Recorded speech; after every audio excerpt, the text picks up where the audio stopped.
If you can play Chopin's Nocturne in C minor, I'll marry you on the spot. Harper Quinn didn't look up from her phone when she said it. Her heels echoed across the marble floor of Lyra Records' corporate lobby, the only sound aside from the faint whir of a floor buffer in the distance. The janitor, broad-shouldered, quiet, late 30s, paused his cleaning, still crouched in front of the grand piano that sat like a relic at the heart of the building's glass and steel atrium.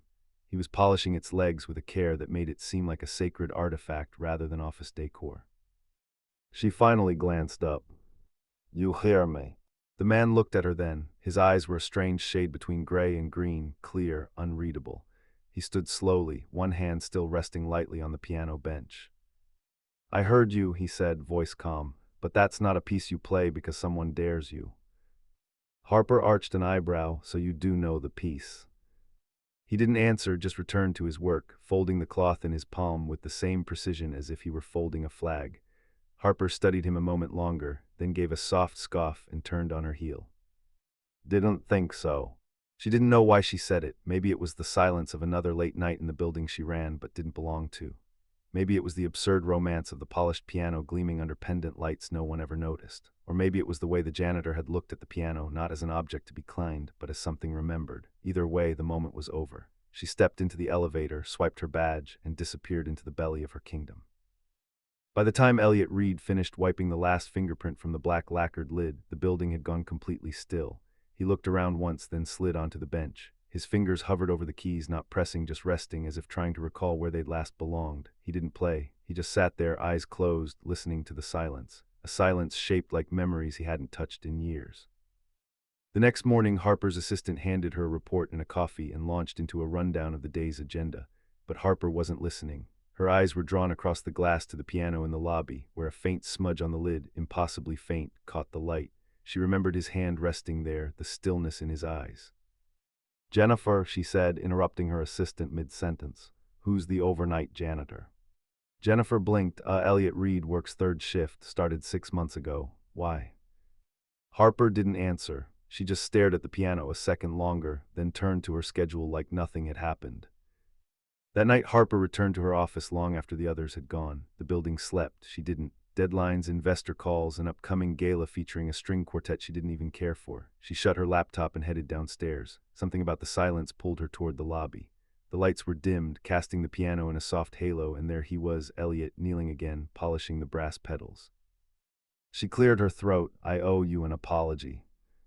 He didn't flinch, didn't stop moving. "For what?" "For being condescending," she said, crossing her arms. It was a stupid thing to say, that Chopin comment. This time he did pause. "Most people wouldn't remember." "I remember everything," Harper replied. "That's how I stay ahead." Elliot stood. "Then you should also remember Chopin isn't a party trick. He's prayer said to music." She tilted her head, intrigued despite herself. "You speak like someone who's played him."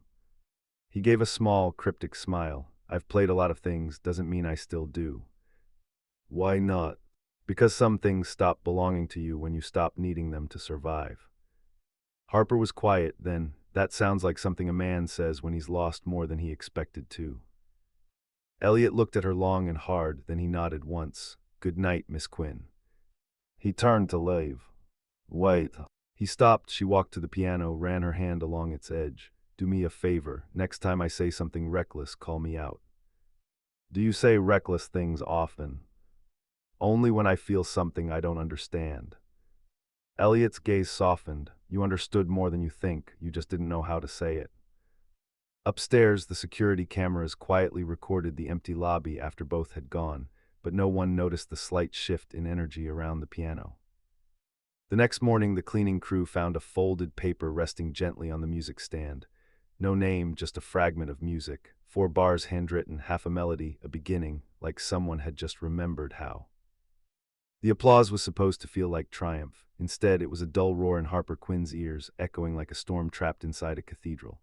She stood behind the heavy velvet curtain, back pressed against the cool concrete wall, one hand still trembling. She had made it through 3.5 minutes of Bach, barely. The notes had bled together. Her tempo had faltered twice. Her left hand had locked at one point, paralyzed by a memory she couldn't name.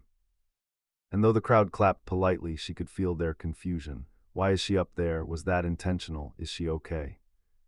She wasn't. Harper had not touched a piano in 18 years. The gala was supposed to feature a world-class pianist from the Berlin Philharmonic, but a car accident that afternoon had sent the entire events team into a meltdown. With no time to fly in a replacement, the board had asked Harper, half-jokingly, if she could still play a little something for the intro segment. She had smiled tightly. Of course. And then she'd locked herself in a practice room for 4 hours, trying to remember how her fingers once moved without fear. She should have refused, but pride is a strange god. It lets you burn rather than bow. Backstage, Harper exhaled slowly and unclenched her hands. The last chord still throbbed in her palms. She didn't want pity. She wanted air. She slipped out the side exit of the venue, the chill of the New York night slicing through her dress like a blade. The staff parking lot was mostly empty except for the low hum of a few idling vans. And then music, soft, clear, fragile as moonlight on water. A piano. The same piece, but this time played the way it was meant to be. Each note a breath, each pause a heartbeat. She followed it. Behind the loading dock in a storage bay barely lit by a flickering bulb sat a weathered, upright piano, likely dragged out for ambience, forgotten in the chaos. And at it, playing with eyes half closed and posture that spoke of old discipline, was Elliot Reed. He didn't notice her at first. His fingers danced across the keys with the precision of someone who didn't need to think, only feel. Harper stood there in stunned silence, the chill forgotten. It wasn't just that he was good. It was that he played like he'd lived inside the song, like the music knew him, not the other way around.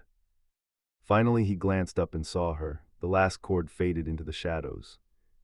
"I thought you left," he said softly. "I did," her voice was barely a whisper, "but then you played." Elliot stood slowly, brushing imaginary dust from his sleeves. Didn't think anyone would hear. That was Bach. He nodded. "Your choice tonight. You rushed the transitions in the middle. Hands got stiff, too much tension in the shoulders."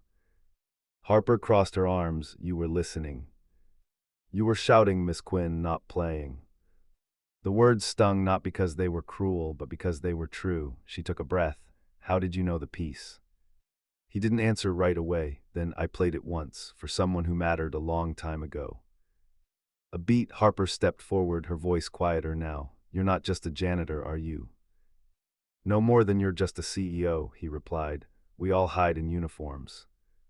The silence between them stretched. It wasn't awkward, just dense, like a note sustained too long, waiting for the resolve. Then Harper asked the question she'd been circling since the night before. "Why are you here doing this? Cleaning floors, polishing pianos, hiding backstage?" Elliot didn't look at her when he answered. "Because life is a thief. It takes what you love and leaves you with what you need to survive. And sometimes survival looks like pushing a mop." Harper's throat tightened. "That's a poetic way of saying you gave up." He turned then, not angry but steady. "I didn't give up, I gave everything. There's a difference." And in that moment Harper saw it, not just the man who could play, but the man who had stopped, not because he lacked talent, not because no one believed in him, but because something or someone had mattered more. She swallowed hard. "You should have been on that stage tonight." Elliot shook his head. "It wasn't my place." "Then where is your place?" she asked, stepping closer, "because clearly it's not behind a cart of cleaning supplies." He looked at her, a flicker of something behind his eyes, grief maybe, or something older. "My place," he said slowly, "is beside the person who needs me most." And with that he stepped away from the piano as if the song were finished. Harper stood frozen, the night pressing in. She thought of all the concerts she'd attended, all the prodigies her label had signed, all those brilliant performers chasing fame like it was oxygen. But this man had played a song she couldn't forget, then walked away like it was nothing, or maybe like it was everything. That night back in her penthouse, Harper couldn't sleep. She found herself scrolling through databases, press clippings, old concert programs. No trace, no name, nothing that connected a janitor named Elliot Reed to any musical past except one blurry photo. A young man, 20-something, playing piano at a chamber concert in Montreal. The face was younger, but the eyes the same strange shade, same stillness. Caption: E. Reed, finalist, St. George Classical Showcase 2005. Beneath it in small print, considered a rising star. Disappeared from the circuit in 2009. Harper leaned back, heart pounding. Elliot Reed wasn't just a janitor. He was a fallen star, one who'd let the world forget he ever burned, and somehow she didn't want to forget him at all. "Tell me the truth," Harper said. Elliot didn't even blink. He just looked up from the stainless steel sink he was scrubbing in the executive break room. "About what?" "About who you are." She stepped fully into the room, closing the door behind her. Because I spent the last 3 hours digging through every concert archive from here to Montreal, and you're not just a guy who knows Bach. You were E. Reed, finalist, rising star, a name people thought would become legend. Elliot rinsed the rag in silence. You disappeared in 2009, she continued, voice low, steady. No scandals, no farewell tour, no interviews. You just vanished. And now you're pushing a cart down the same hallways where people who couldn't hold a candle to your playing get standing ovations. He placed the rag down gently, as if it were porcelain. You've done your homework. I'm thorough, she said. I don't like mysteries in my building. Elliot dried his hands. I'm not a mystery, Miss Quinn. I'm just a man doing his job. No, Harper said, stepping closer. You're a man hiding, and I want to know why. There was a long pause, then he sighed and leaned back against the counter, arms crossed loosely. You ever lose everything that made sense to you in one moment? Harper said nothing. You train your whole life to master something, Elliot continued, eyes far away. You breathe it, sleep it, bleed for it. Then one day it stops being enough, not because you're not good, but because life hands you a new sheet of music and says, play this instead, and it's written in a key you've never seen. What was the moment? She asked. He hesitated, then with quiet finality, my wife, cancer. She passed in the spring of 2009, our daughter was 2. Harper's heart caught. I couldn't tour with a toddler, couldn't teach master classes and still be there when she woke up coughing in the night. I had to choose. And you chose her, she whispered without blinking. Another silence, but this one was different, softer, reverent. Harper swallowed. I don't know if I'd be strong enough to do that. You'd be surprised what you're capable of when someone small needs you to survive. She sat on the edge of the counter across from him. So you gave it all up. I gave up the stage, Elliot said, not the music. Where is it now? She asked, the music. His eyes flicked to her, then away. Mostly quiet. Sometimes it wakes up when she laughs or when she sleeps, but I don't play anymore. Why not? Because when I sit at the keys now, I hear everything I've lost. Harper looked at him for a long moment, then said quietly, you're wrong. Elliot arched an eyebrow. You don't hear what you've lost, she said. You hear who you've loved. That's not the same thing. The room felt heavy, sacred, like they were standing in the middle of a cathedral neither had meant to enter. Elliot studied her. How do you know that? Harper's voice wavered. Because I stopped playing too a long time ago for different reasons, but the silence, it's familiar. He said nothing. I was 12, she said, eyes fixed on the floor. My father was a composer, brilliant but broken. Music was his god and his curse. He'd spend days in a manic trance, then come home and destroy everything he wrote. One night I messed up a note. He said, don't touch that piano again until you're worth hearing. I never played after that. Elliot's jaw tightened. You still believe him? Harper looked up. I don't know, but I still hear him. Elliot walked to the sink, rinsed his hands again, then turned off the water with a soft click. You ever play for someone who doesn't know who you are? No. Then maybe that's what we're both missing. The next night, Harper returned to the lobby well past midnight. The piano gleamed under low pendant lights, untouched. She sat, let her hands hover above the keys. Then softly, cautiously, she began to play. The first notes were halting, like someone testing language after years of silence, but she kept going. Her hands remembered more than her mind did. Then a second pair of hands joined hers, not intrusive, not showy, just there, lifting the melody where she dropped it, building a harmony that wrapped around her like a second chance. She didn't look up, she didn't need to. Elliot sat beside her, expression unreadable, playing as if the past wasn't chasing either of them. They played together a patchwork of broken rhythms and half-remembered scales, and yet somehow it was beautiful. When they finished, neither spoke for a long time. Then Elliot said, your left hand still tenses when you're uncertain. Harper exhaled a breath she hadn't realized she'd been holding. So does my heart. He looked at her. The two are usually connected. She turned to face him. What was that piece we just played? I don't know, he said. We made it up. Harper smiled, not the practiced boardroom smile, but something real, tired, warm. Maybe we should finish it someday. Elliot nodded. Maybe we already started. Later, as Harper rode the elevator alone to the top floor, she realized something she hadn't felt in a very, very long time.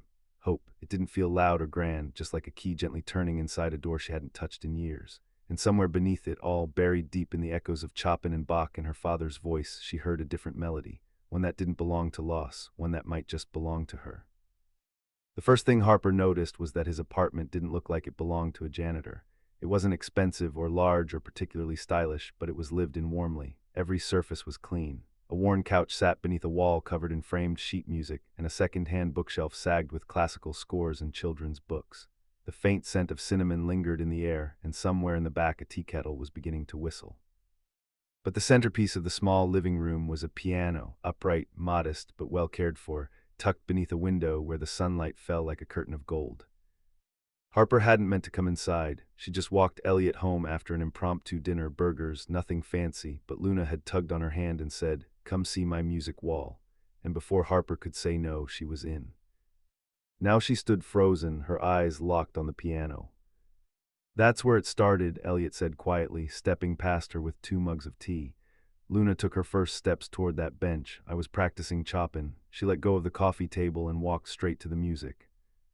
Luna beamed proudly. I touched the low C. It was magic. Harper smiled, then took a sip of tea. "It smells like memories in here." Elliot sat across from her. That's what grief is most days, memory with sharp edges. Luna skipped over, holding something in both hands, a thick folder with frayed edges and music paper peeking out. "Daddy's songs," she announced. "Well, half of them. He says most are sleeping." Harper raised an eyebrow. "Sleeping?" Elliot rubbed the back of his neck. "Unfinished ideas I never chased down. Melodies I was too tired or too scared to complete." Harper took the folder gently. The first page was a delicate melody handwritten in pencil, notes spiraling across the staff like whispers. It ended abruptly mid-phrase. "You wrote this?" He nodded. "A lifetime ago." "It's beautiful," she traced the final measure with her fingertip, "but it stops too soon." Elliot shrugged. "So did a lot of things." That silence again, the kind that says more than anyone dares to. Then Luna said softly, "Daddy used to play at night when he thought I was asleep. I always listened." Harper turned to her. "Do you play too?" "I try," Luna said proudly, "but my fingers are short." "They'll grow," Elliot said, "and they already know more than most people's hearts." Later, after Luna had gone to bed, humming to herself as she drew pictures of knights and queens and pianos with wings, Harper found herself at the bench. She sat beside Elliot in the half-light, the score still open in front of them. "Why this one?" she asked. "Why not finish it?"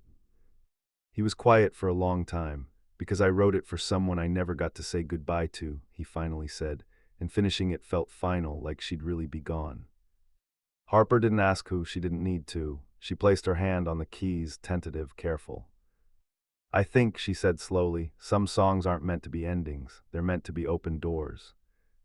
He looked at her. "You think I should finish it?" "No," she replied, "I think we should." A breath, a pause, a spark. Then, like leaves caught in the same wind, their hands moved together, filling in the blank bars, testing variations, building layer upon layer of sound, not perfectly, but truthfully. It wasn't about skill anymore. It was about presence. At one point, Elliot stopped listening. "You modulated early." "I know," she smiled. "It felt right." He shook his head with mock disapproval. "You're breaking the rules." "Rules never raised a child alone," she said softly. "Rules didn't hold you together when your world fell apart." Elliot looked at her. "No, but music did." The clock struck midnight before either of them noticed. Elliot stood, stretching. "Luna's appointments are early tomorrow." Harper nodded, rising. "Thank you for all of this." He walked her to the door, but just before she stepped out, she turned. "I've been thinking about what you said about survival and sacrifice, and I realized something." "What's that?" "That you didn't just give something up," she said. "You gave yourself away piece by piece to build something bigger than you." He didn't speak. "You're not unfinished, Elliot. You're just waiting for the right person to turn the page." He swallowed hard. "Maybe it's time." She stepped into the hallway. "Good night, Mr. Reed." He smiled faintly. "Good night, Miss Quinn." And as the door closed between them, Harper realized she hadn't been this afraid or this alive in years. Not because of who he was, but because of who she was with him. That night in her penthouse, Harper sat alone at her own piano, untouched for over a decade. She opened the lid, placed her hands on the keys, and finished the phrase he'd started. The next time Harper visited, it wasn't planned. She told herself she was just dropping by after a client meeting uptown, but the truth was, the silence in her penthouse had begun to feel deafening again, and she was starting to realize something. Sometimes it wasn't music you missed, sometimes it was the people who made you want to listen.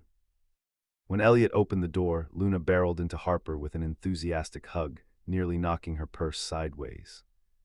"You came back," the girl beamed. "I was practicing the new piece. I gave it a title." Harper crouched to her level. "Yeah, what is it?" Luna held up a sheet of paper with bold, colorful letters, "The Song That Never Sleeps." Elliot raised an amused eyebrow from behind her. Her naming skills are dramatic. Harper smiled. No, she understands something most composers forget. That real music doesn't end when the notes stop. Luna twirled, giggling. "I knew you'd get it."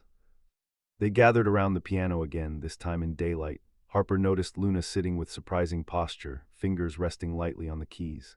Elliot sat beside her, adjusting her wrist with the gentleness of a craftsman. "Ready?" he asked. Luna nodded, starting with the left hand, the pattern's offbeat. "I hear it in threes, not fours." Harper tilted her head. "You hear that?"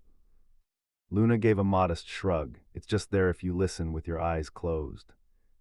Elliot grinned. "She's got what the teachers used to call perfect pitch. Knows when a note is even a quarter tone sharp." Harper crossed her arms, watching the little girl play a broken-down arpeggio like she was unlocking a treasure map. "You didn't tell me she was gifted." "She's not a trophy," Elliot replied. "She's just Luna." Harper met his eyes. "That's the most beautiful thing a parent can say." After practice, Luna curled up on the sofa with a sketch pad. She drew her usual whimsical figures, pianos with wings, music notes shaped like hearts. A woman with flowing red hair labeled Queen Harper. Harper laughed when she saw it. "I've never been royalty before." "You wear high heels like a queen," Luna said simply. Elliot walked in with hot chocolate and set it down with a smile. "She only calls people queen when they make her feel safe." Harper blinked. "That's a high compliment." "She doesn't say it often." Elliot's tone was quiet. Luna looked up. "I used to call Mommy that too." The room fell silent, not in awkwardness, but in reverence. Harper sat beside her. "Do you remember her?" "Little things," Luna whispered. She smelled like orange tea, and her voice sounded like lullabies. "Sometimes when Daddy plays slow songs, I think she's in the room." Harper reached out, gently brushed a strand of hair from the girl's forehead. "She sounds like someone who left a lot of love behind." "She did," Elliot said from the doorway. His voice wasn't broken, but there was an ache in it, a hollow that had learned to echo gently instead of scream. Later, when Luna went to her room for a nap, Harper wandered to the bookshelf. She ran her fingers across worn bindings, old programs, photos of Elliot and Luna at parks and hospital waiting rooms, and birthday cakes with uneven candles. But what caught her attention was a faded journal with a red ribbon tucked inside. She opened it carefully and found pages of music, but also words, lyrics, handwritten raw, unfinished notes in the margins, scribbles and revisions. A phrase repeated again and again: "What we lose becomes what we love deeper." She turned. "You wrote lyrics too." Elliot, pouring tea, nodded before the silence got too loud. She held up the book. "You should finish these." "I wrote those when Sarah was in the hospital," he said, not meeting her eyes. "I couldn't fix her body, but I tried to give her a lullaby strong enough to stay behind." Harper's throat tightened. "Did you ever sing it to Luna?" "Once, and she cried. She said it sounded like goodbye." Harper sat beside him. "Maybe now it could sound like home instead." There was a pause. "Then she's getting worse," Elliot said.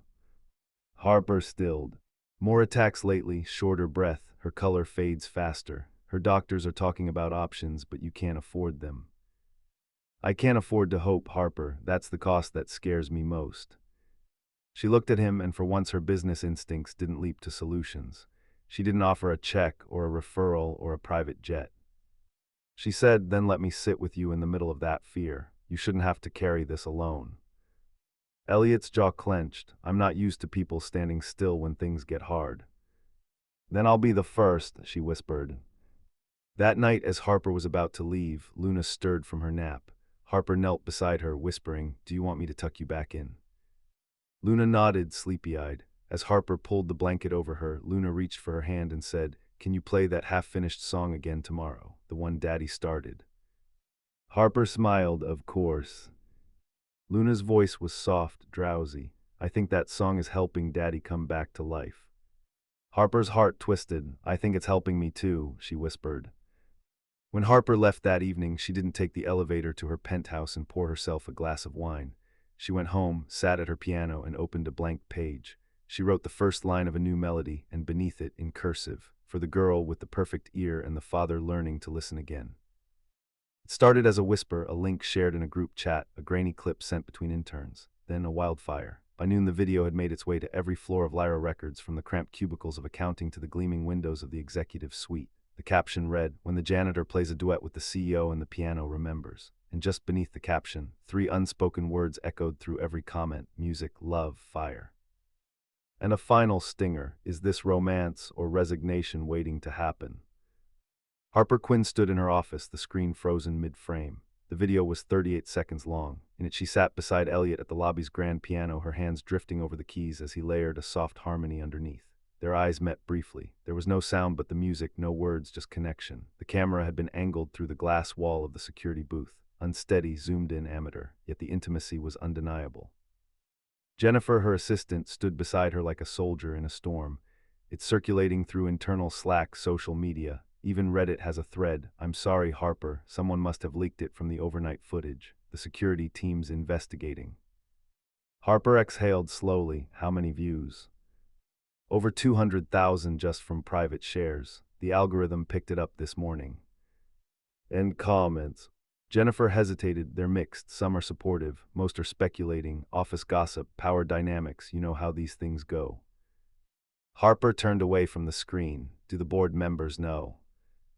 They've called 6 times. Richard left a message asking for a frank conversation this evening. Harper closed her eyes. Of course he did. She found Elliot in the staff stairwell 2 hours later, wiping down handrails with practiced efficiency. He didn't look up when she entered. "I was wondering when you'd come." Harper held out her phone. "It's everywhere." "I know. You knew someone recorded us."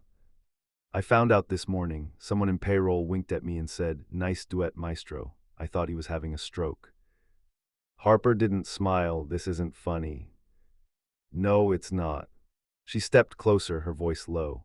"They're turning this into something it's not, turning you into something you're not. They're saying you're using me, or I'm manipulating you, or that I'm a project you took on to fix your public image." He finally looked at her. "And what do you think it is?" Harper blinked. "I think it's real. Whatever this is, it's the most honest thing I've touched in years." Elliot studied her. "Then why do you look like you're already running from it?" Her voice cracked. "Because I know how this ends." "Tell me." "They'll drag my name, question my judgment, my leadership, everything I built." "And you think I don't know how that feels?" His voice was calm but sharp now. "I gave up the only thing I was ever praised for. I vanished so my daughter could breathe. You think I don't know what it means to watch a life dissolve?" She looked away. "I didn't ask for this." "No," he said, "but you played for it. You showed up for it, and now you want to hide." "I'm trying to protect you," she snapped. "No," Elliot replied. "You're trying to protect your image, and you're using me as the reason to retreat." That landed like a slap. He didn't flinch. "Let me ask you something, Harper. When was the last time you stayed in something messy? Something you couldn't script, couldn't schedule, couldn't control?" Her mouth opened, then closed. "That's what I thought." She stepped back, arms wrapped around herself like armor. "You have no idea the pressure I'm under." "You're right," he said. "I just know what it feels like to be left standing when someone walks away." "A bait." Then Harper whispered, "Is that what you think I'll do?" "I don't think it," Elliot said. "I see it." The next morning, headlines hit the trade sites. Power ballad or power imbalance. CEO Harper Quinn caught an intimate moment with Janitor. Lyra Records faces backlash over workplace boundaries. Viral duet sparks ethics inquiry. Inside Lyra's headquarters, whispers followed Harper down every hallway. She didn't need to hear the words. She felt them. The board meeting was scheduled for 4:00 p.m. She entered the room 20 minutes early, sat at the head of the table. Waited. One by one they filed in. Richard Quinn, chairman of the board and her late father's brother, entering last. "Harper," he said curtly, taking a seat, "we need to address the optics. Of course, we'll issue a statement clarifying your relationship with Mr. Reed. as non-romantic and outline our zero-tolerance policy moving forward. Harper looked up. It is romantic. Silent. I'm not going to lie to clean up your discomfort, she said. I sat at that piano because I felt something real. I'm not ashamed of it. Richard frowned. This could cost the company millions. Harper met his gaze. Then maybe we should ask why we build something so fragile that a single moment of humanity can shake it. A bait. You're making a mistake, Richard warned. No, she said, I'm choosing something else for once. Later that evening, Harper stood outside the building. No press, no entourage, just herself alone under the city's gray sky. Her phone buzzed, a message from Elliot. We lost something today, didn't we? Or maybe we finally stopped pretending we never had it. She stared at the screen, then typed, I don't want to lose you.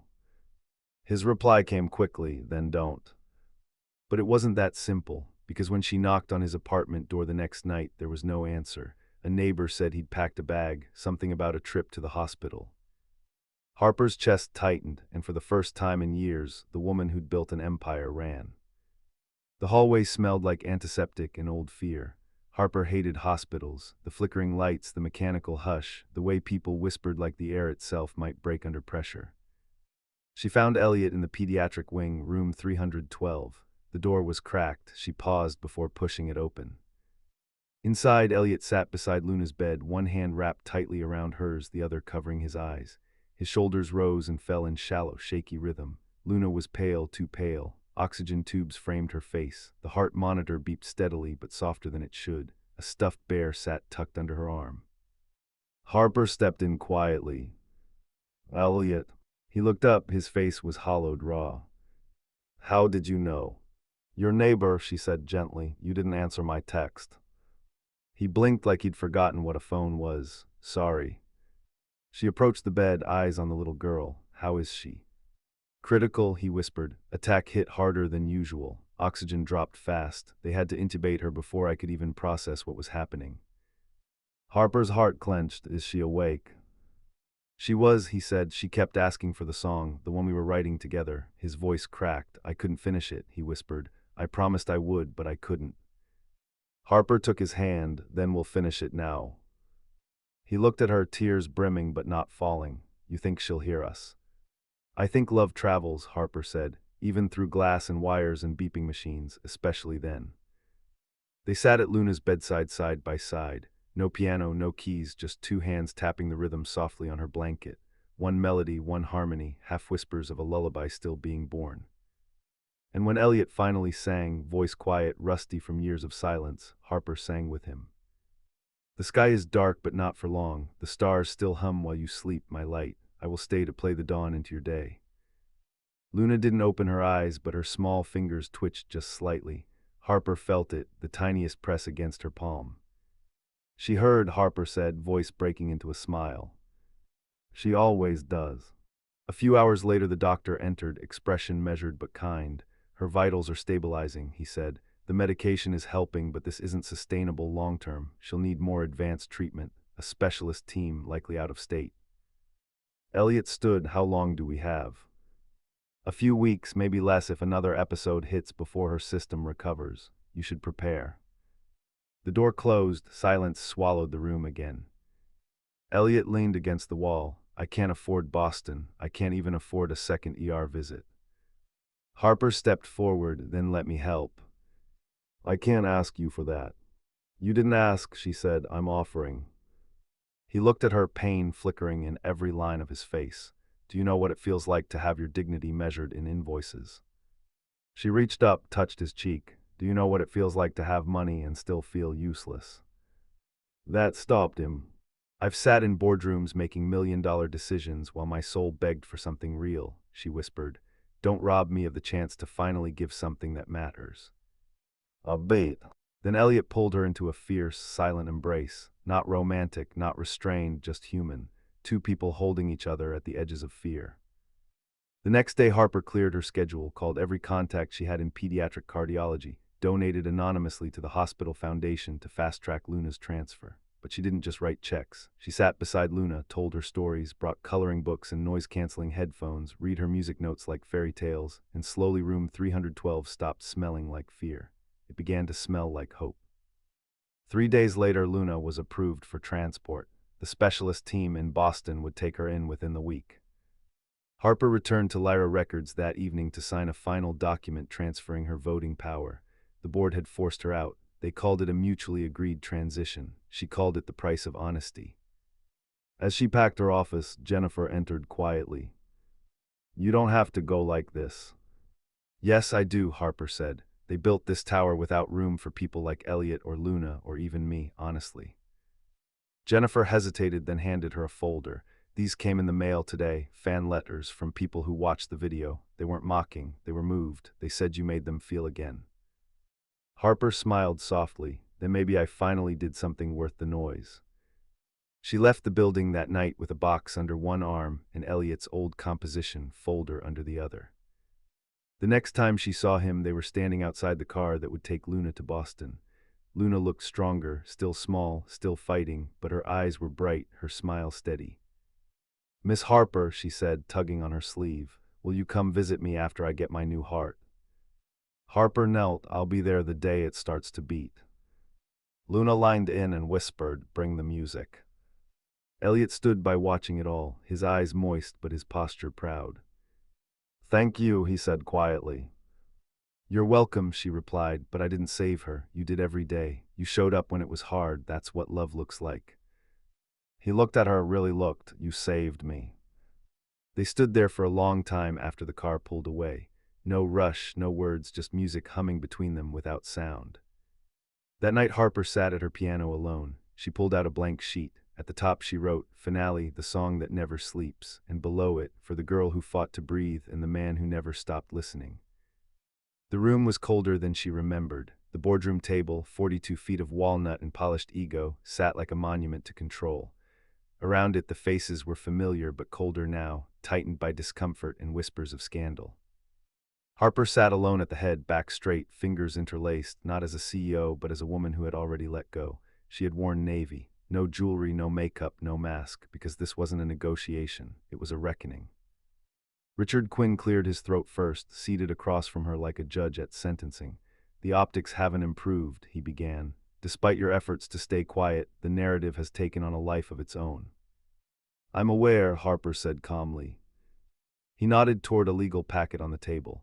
"We've drafted a mutual separation agreement. You step down without further noise. In return, we ensure your reputation stays intact, your severance remains whole, and the press gets a clean version of your exit." Someone else chimed in, Margaret Lynn, VP of Marketing. "We can spin this as your choice, a desire for personal growth, maybe even frame it as philanthropic. Say you're pursuing music outreach programs." Harper didn't blink. "You want me to lie?"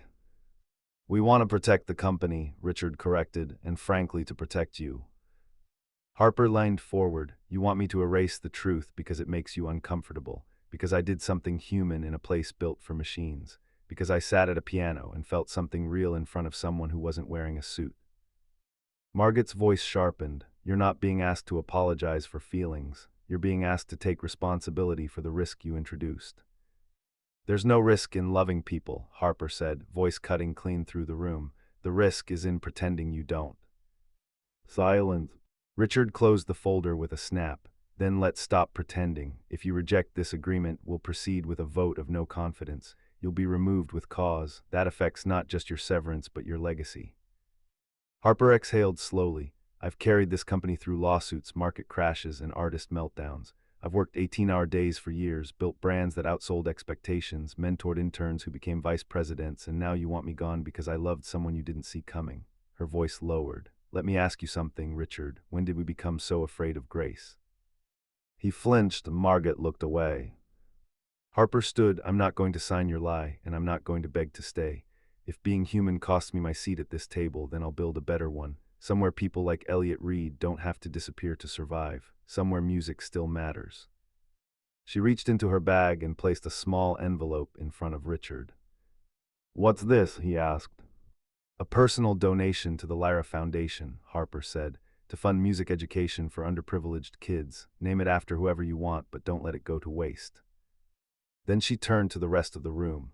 "I'm leaving not because I'm ashamed, but because I've remembered who I am."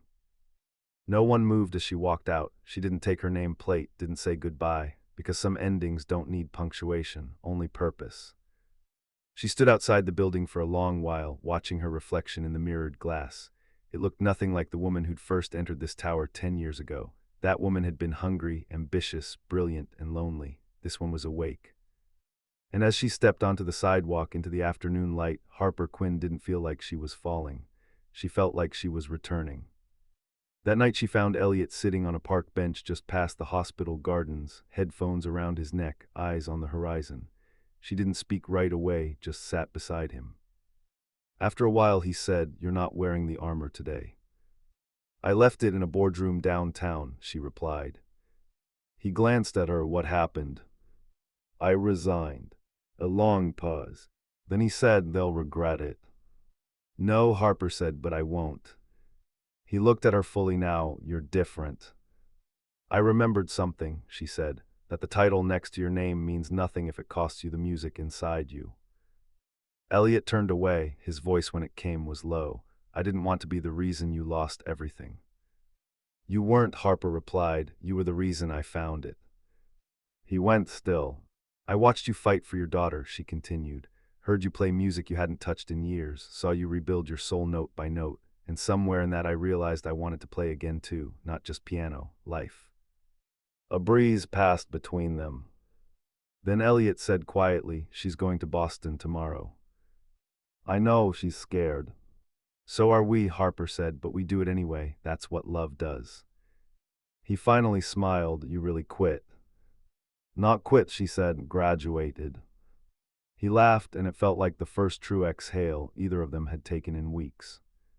Harper reached into her coat pocket and pulled out a small envelope. "What's this?" he asked. "An invitation."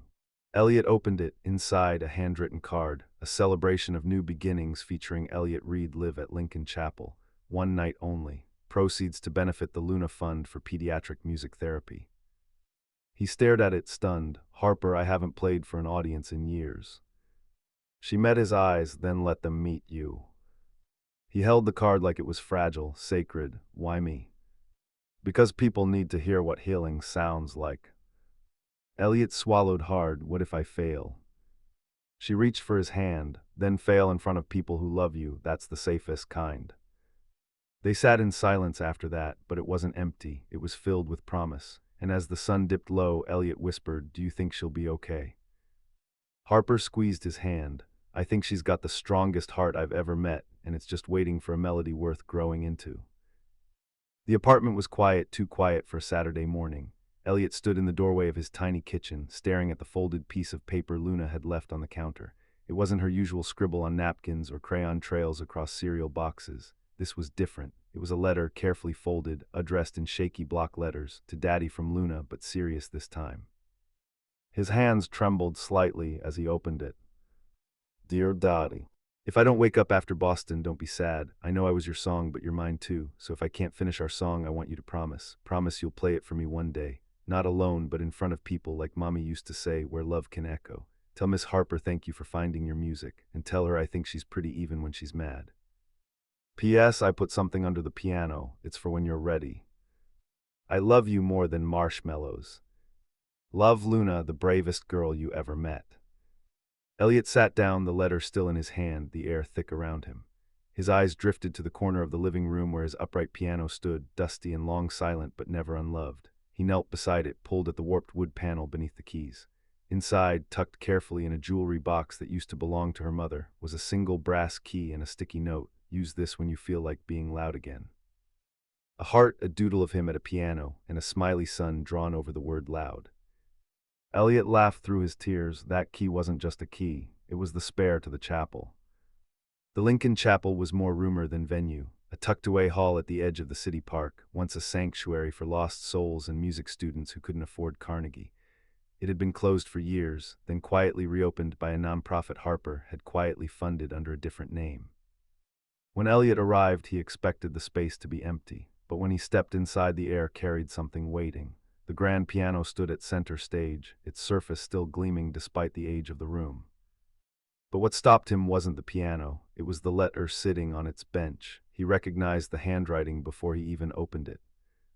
"Harper, I didn't know how to fix what was broken between us, but maybe it doesn't need fixing, just music. Luna believes in echoes. She believes in the kind of love that ripples even after the sound is gone. So I booked the room. I lit the candles. I called in every favor I've ever owed to make sure this place, this moment, would be yours when you were ready. Play for her, Elliot. Play like she's listening because she is. And if by some miracle you play for me too, I'll be there. Lights on. Elliot folded the letter slowly, then sat, and for a moment he simply stared at the keys. He'd played for record labels once, for concert halls, for applause and critics and dreams that now felt like another man's. But this would be the first time he played for his daughter. At 7:00 p.m. sharp, the chapel doors opened. It wasn't a concert. There were no tickets, just people. Dozens, then hundreds who'd seen the viral video, who'd heard whispers of a janitor with fingers that healed. A woman from the hospital, a nurse who had held Luna's hand during the worst of it, Jennifer from Lyra, the security guard who used to slip Elliot extra mints at night, even Margaret Lynn without the boardroom armor, and Harper standing quietly in the back. No cameras, no press, just presence.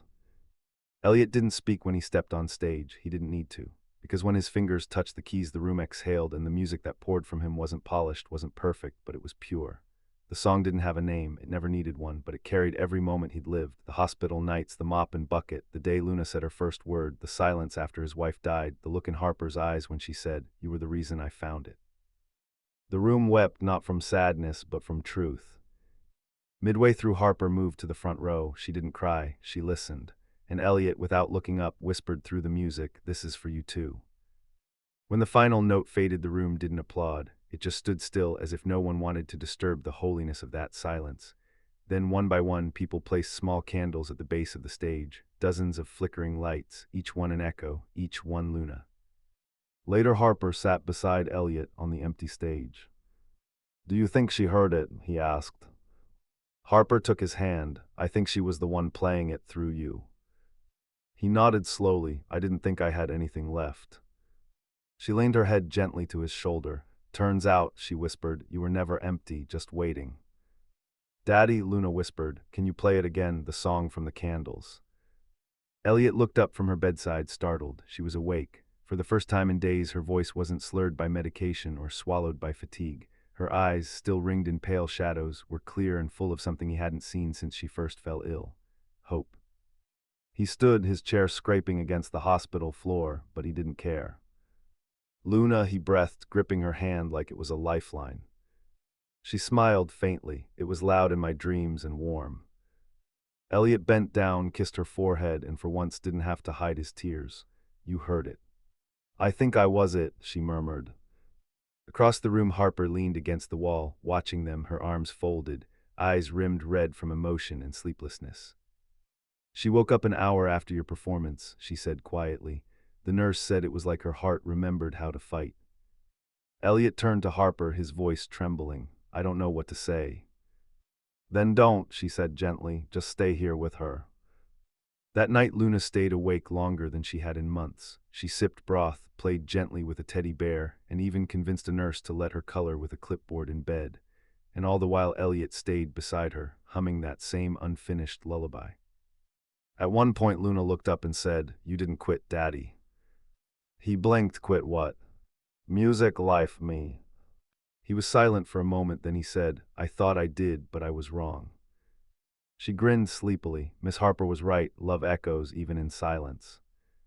A week later, Luna was transferred to the Boston Cardiac Center. Harper arranged everything, logistics, specialists, and even a cozy temporary apartment nearby for Elliot to stay in during her recovery. It wasn't charity. It was investment in love, in healing, in all the things spreadsheets could never measure. Elliot tried to repay her, to protest, but Harper cut him off every time. "I've spent years buying silence," she said one night as they walked through the city, "donating to causes just to quiet my guilt. But this, helping you, helping her, this is the first time I've ever felt like I was building something worth hearing." He looked at her then under the soft orange glow of a street lamp. "You know you're part of the melody now, right?" She smiled softly. "I was hoping you'd say that." The night before Luna's surgery, Harper joined Elliot and Luna for a quiet dinner in the apartment. It was just soup and grilled cheese, but to Luna it was fancy because they'd used cloth napkins. Midway through the meal, Luna turned to Harper and asked, "Do you love my dad?" Harper choked on her water. Elliot froze mid-bite. Luna, he gasped. What? She said innocently. You look at each other like the movies, but real. Harper wiped her mouth and composed herself. Well, your dad is very special. Luna nodded. I know, he hides it, but he's basically magic. Elliot covered his face with both hands. I'm officially mortified. Harper leaned forward, and if I did love him. Luna shrugged, then you should tell him before his hair gets too gray. They all laughed deep, genuine belly laughter, the kind that doesn't just echo, it roots itself in your bones. And later that night, when Luna fell asleep curled against her dad's chest, Harper sat beside him on the sofa. Neither of them spoke for a long time. Then Elliot whispered, she's not wrong. About what? You should probably tell me before it's too late. Harper looked at him, eyes tired but alive. Then, without drama or flair, she said, I love you, Elliot Reed. He didn't flinch, didn't blink. He just leaned in and kissed her softly, like he'd been waiting to come home. The next morning, Luna was prepped for surgery. The waiting room felt like purgatory. White walls, sterile light, the ticking of a wall clock that never moved fast enough. Elliot paced, Harper sat still, hands clasped so tightly her knuckles turned white. Hours passed. Then a door opened and the lead surgeon walked in. He looked tired, but he smiled. She made it. Elliot collapsed into a chair. Harper reached for his hand, tears falling freely. The doctor continued. She was a fighter. The moment we closed, her heart took the rhythm right away, like it had been waiting. Elliot laughed through sobs. She's always had a beat of her own. That night, Elliot visited the chapel again. This time Harper was already there, waiting at the piano, fingers resting on the keys. He joined her without a word. Together they played, no audience, no cameras, just them and the echoes of a girl with a heart strong enough to carry them all. The song they wrote that night would one day open music therapy centers across the country. It would be taught in schools, used in hospital wards, hummed by strangers. But it would always belong to three people, a janitor, a CEO, and the little girl who believed in echoes. The wind carried the scent of spring, earthy, clean, full of second chances. Beneath the blooming dogwood trees that lined the path toward the Lincoln Chapel, Luna Reed skipped along the cobblestones, her dress fluttering, her laughter rising like music into the morning air. She had a scar now, one that peeked out from beneath her collar like a quiet badge of courage, but she wore it like she wore her smile, without shame. It didn't mark what she'd lost, it reminded her of what she had survived. Careful, Elliot called out from behind her. You're not that healed yet. Luna stopped, spun around with hands on her hips, and grinned. Daddy, you're the one who said scars are just proof we kept going. He chuckled, did I? You say a lot of smart things when you think I'm asleep. Harper walked beside Elliot, her hand in his. She gets that from you. No, Elliot replied, glancing at her. She gets that from us. They approached the chapel doors together, the same doors where once Elliot had entered alone, afraid his music had died. Now he stood not as a janitor, not as a shadow of his former self, but as a man fully seen, a man who had loved, lost, broken, and rebuilt. And beside him, the woman who had dared to believe he still had something worth hearing. Inside, the air buzzed with anticipation. The seats were filled not by celebrities or critics, but by nurses, teachers, janitors, librarians, single moms, and tired fathers. Ordinary people who had found something extraordinary in the story of a girl, a piano, and the man who played in silence until someone finally listened. At center stage, under a soft halo of warm light, sat the piano, polished, open, waiting. Harper knelt beside Luna in the front row. You sure you remember the first part? She asked gently. Luna beamed. I practice with Daddy every day. Harper smiled, and if you get nervous, I'll just look at you and pretend you're a giant marshmallow. Harper laughed, covering her mouth. Deal. Then Elliot stepped onto the stage, calm and steady. He leaned toward the microphone. Tonight isn't about perfect notes, he said. It's not about talent or technique. It's about what happens when we stop running from the parts of ourselves that hurt and start letting them sing. He gestured toward the wings. Luna. The room held its breath. Luna emerged slowly, her small figure illuminated as she walked to the bench. Elliot lifted her up, adjusted the sheet music though they wouldn't be needing it, and sat beside her. Then with one soft breath, they began to play. The melody started slow, gentle, almost hesitant, but then, like muscle memory infused with love, it bloomed. Each note built upon the last, like bricks forming a home. It was the same lullaby Elliot had played that night in the hospital, in the chapel, and in every quiet hour he thought he might lose her. But this time Luna played the first part, and when she reached the moment her hands weren't strong enough, she lifted her eyes to him and whispered, "Your turn." Elliot took over, his hands danced across the keys, not as a performance but as prayer. Then just when the final note approached, he paused, turned to the crowd, and nodded once. The string quartet rose in the back, the children's choir stood, and suddenly the room wasn't just watching a concert, they were inside it. The harmony swelled, voices lifted. Some audience members cried, some held hands, some closed their eyes and simply listened. Because somehow in that moment everyone recognized the song, not from memory but from meaning. It was the sound of forgiveness, of hope resurrected, of hearts that had been broken, mended, and dared to beat louder. After the performance, no one rushed to leave. People lingered like they were afraid the magic might fade if they stepped outside. Luna, still clutching a single white lily someone had handed her, turned to her father. "Do you think Mommy heard us?" Elliot knelt to meet her eyes. "I think she wrote the bridge."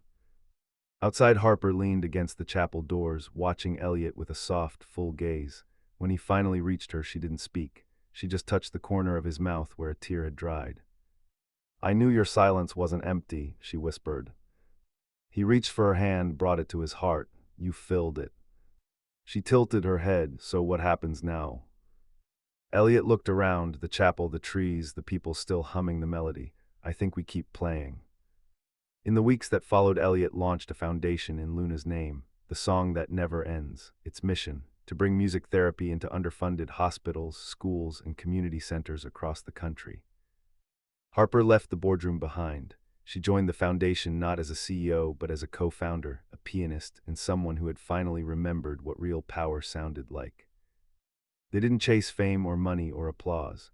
They built a life full of small concerts in quiet rooms, Sunday pancakes, letters from children who said they felt heard for the first time. And every night before bed, Luna would say, "Play me the song, Daddy, the one that found me." And so he would, softly, lovingly, until she fell asleep. Because some stories don't end, they echo forever. And maybe that's what life is all about. Not the noise we make when we're seen, but the echoes we leave behind when we love deeply, even in silence. Now I'd love to hear from you. Where in the world are you watching this story from? Drop a comment and let us know, because your presence here means more than you think. If this story touched your heart, if it reminded you of someone you love, or simply gave you a reason to smile today, please consider subscribing to the channel. There are many more stories waiting to be told, stories that heal, stories that matter. Thank you for spending your precious time with us. Until the next story, stay kind, stay brave, and remember, sometimes the quietest people play the loudest songs. You just have to stop and listen.